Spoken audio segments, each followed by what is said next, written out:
Lies of P is an upcoming Souls-like game that is actually based on the adventures of Pinocchio, though it's loosely based off of the 1883 Italian classic. Still, from the get-go, you are immersed in a pretty dark and interesting world. Not too long ago, we got a demo for Lies of P so that we could all try it out for ourselves, and to be honest, I've been anticipating this game for a long time now. And I've been patiently, or impatiently, waiting to get my hands on it. I'm honestly really happy that we got a demo because it just made me even more excited to play this game. The first time I actually saw Lies of P was in a TikTok, and there was a guy basically talking about the game, what it is, and what it's going to be about. When I heard it was basically like Bloodborne but Pinocchio edition, I immediately got intrigued. Now, of course, I was skeptical if the game would actually be what was being advertised, but after playing the demo, I think honestly it was pretty much what was advertised. I wasn't disappointed at all. In fact, I got a lot of positive things to say about Lies of P. I do have some,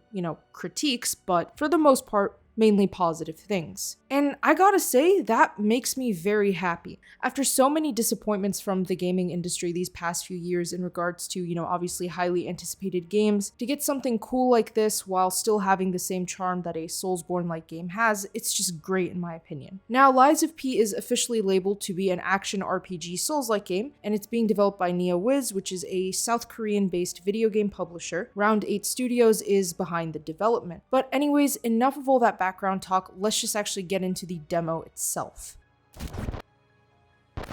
Lies of P tells the story of Pinocchio, who wakes up in an abandoned train station in the city of Krat, which has been turned into an apocalyptic nightmare wasteland. The city has been destroyed and there are mechanical puppets that want to attack you at every turn. You play as Pinocchio, who must find his creator Geppetto and overcome the challenges along the way. I was honestly blown away by how much fun I had with this demo, and I'm not even kidding when I say that I cannot wait for the full release of this game. For those of you out there yearning for a game like Bloodborne, Lies of P will most likely satisfy you because it's just awesome. So for some context, I played this demo on my Series X and it played absolutely amazing, which was very nice because I was afraid that it would be riddled with glitches and massive frame rate drops, but I didn't really see any of that. Not once did I actually experience anything, seriously negative while playing this game. Plays smooth, looks smooth.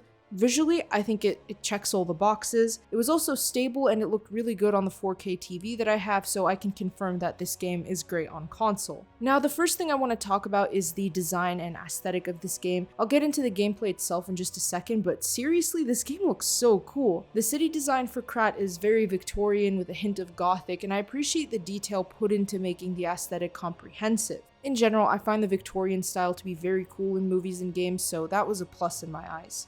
I also want to mention the character design for Pinocchio because the first time I saw Pinocchio in the game, I thought it was like a young Timothée Chalamet, and I just can't get that association out of my head. But honestly, the design works. I think the artists working on the character designs did a great job. And Lies of P has a vibe to it that I very much appreciate. It also starts out by giving you a glimpse of what you can expect from the difficulty level of this game. You basically have no armor and barely any experience before you're thrust into battle with the first major boss, which is the Parade Master. There are a few other relatively big enemies you have to get through, but it's nothing impossible. Now, there are a few mechanics in Lies of P that obviously help out a ton when it comes to the combat cycle. First, you pick from one of 3 fighting styles, which changes what type of sword you can equip. The 3 paths are as follows. There's Path of the Cricket, which emphasizes balance, Path of the Bastard, which emphasizes dexterity, and Path of the Sweeper, which emphasizes strength. For my first playthrough of the demo, I went for the sweeper path, and I honestly picked it because I thought it looked cool with the Wrath stance and the massive sword. Read Berserk, you'll see why massive swords are cool, or don't read Berserk if you don't want your soul crushed. In any case, the sweeper is definitely going to be your brutal, more slow sword that, has stronger hits, but you can get in less before you need to dodge, for instance. For the most part, I found that the combat wasn't necessarily difficult. The enemies have relatively predictable actions at some point, and there are some predictable movements. You can figure out a strategy that works so you don't lose health points very easily. Even if you die, you can begin to really predict how the enemies will fight so you can beat them much faster. I found when fighting the Parade Master that utilizing your parry is going to be the most effective way to avoid losing a lot of health and to actually being able to get in some hits on the boss. And you also have to be really quick with the Parade Master because you can easily get trapped if you're not moving fast enough. And that parry system is what makes the combat much more doable. Dodging alone is pretty much ineffective.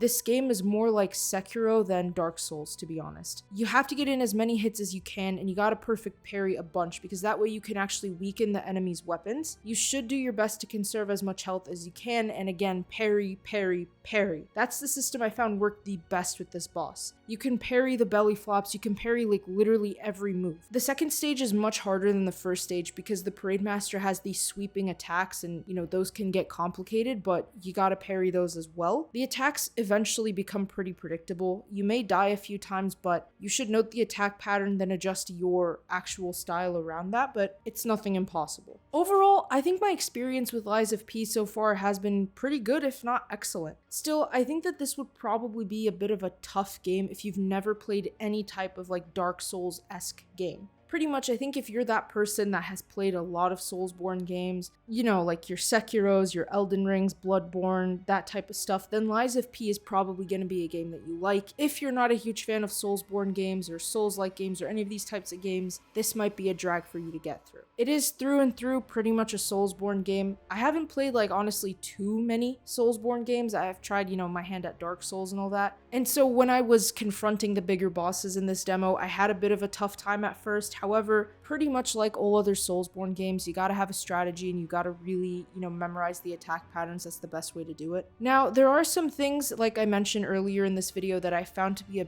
bit annoying while playing. Sometimes the dodge and parry were a bit sluggish. It didn't really help when I was trying to dodge a hit from the bosses, and it wasn't that easy sometimes to get in a good parry, even if you set it up perfectly. And again, like I said, the parry is significantly more useful than the dodge in almost every scenario. I kind of hope that the dodge mechanic is changed a bit in the full release of the game and that it becomes much more useful, because right now it's not really like the best mechanic to use. Personally, for weapons, I found that the saber was the best weapon because you can get in more hits and still dodge and parry really well. The greatsword is nice to use because you do deal more damage with one blow, but it's a bit slower, and really realistically you might just get one hit versus maybe 2 or 3 with the other sword. Another issue I had was with the lip syncing. I'm not sure if this is because the game was made in another language and that the lip sync was tuned to that, because I said earlier that this game is being published by a South Korean studio, so I assumed that the game was originally in South Korean. But whatever it is, the English lip sync is very off, and it's kind of weird when you're just looking at the NPCs. Their voice stops and their mouth is still moving. It's kind of weird to look at, but that's